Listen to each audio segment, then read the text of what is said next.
আজিৰ এইটো ভিডিঅ'ত সমান কবিতাটো নেক্সট এক্টিভিটিসমূহ আলোচনা কৰিবলৈ লৈছোঁ।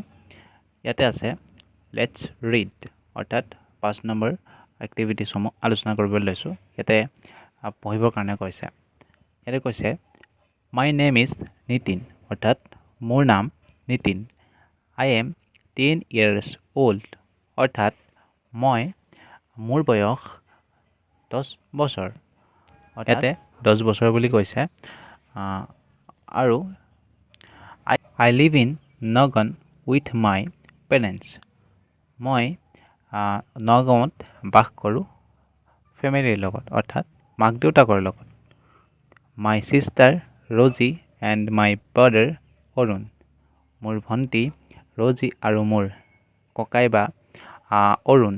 ইয়াতে অৰুণ ককায়েক আৰু ৰজি ভনীয়েক, ইয়াতে এনেধৰণে উল্লেখ কৰিছে।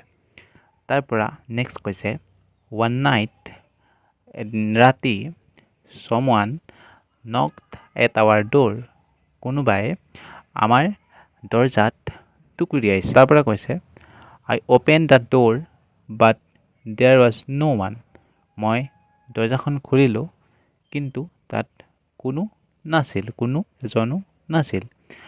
এইটোৱে বুজাইছে।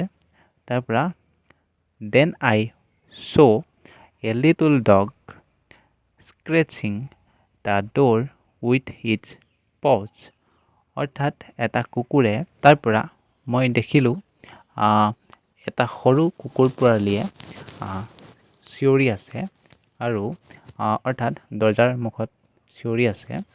তাৰ পৰা তাৰ লগতে হাতোৰাখনে আঁকুৰি আছে।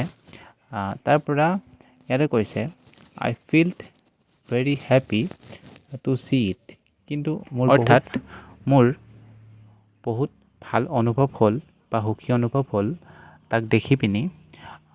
এণ্ড ব্ৰট ইট ইনচাইড, আৰু তাক ভিতৰলৈ লৈ আহিলোঁ। এইটোকে ইয়াতে আমাক বুজাইছে। অৰ্থাৎ এই কবিতাটোৰ আধাৰত এটা কুকুৰক লৈ পিনি সাধু বনাইছে, সাধুৰ নিচিনাকৈ আমাক এইখিনি জনাইছে। এনেধৰণে অসমীয়া ভাঙনিখিনি হ'ব।